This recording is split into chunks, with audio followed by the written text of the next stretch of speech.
A day in the life of a corruption baby. So sa umaga, mag-gym muna tayo dito sa amenity ng kondo namin na 30 years to pay. Kailangan nating magpaka-healthy since di natin sure kaligtasan natin sa PhilHealth. Kaya naman dahil sa kakulangan ng magandang public transportation, mas mahal ang bayaran natin dito sa mga ride-hailing app tulad ng Grab. Pero today, para mas mura, mag-green GSM tayo para iwas saksak. At dahil nga bulok ang internet providers sa Pilipinas, wala na naman kaming internet at kailangan mag-in-office.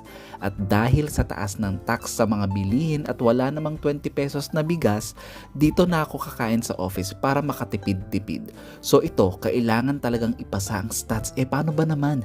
Need bumili ng mga nepo babies ng luxury bags and travels habang kumakayod tayo para sa susunod na magmamana ng pwesto nila sa gobyerno. Dito tayo sa vendo machine.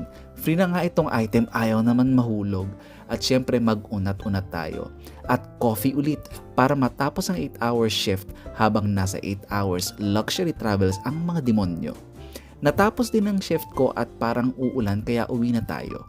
Hanggang sa muli mga corruption babies, pinanganak na may corruption, mamamatay din sa corruption. Bye!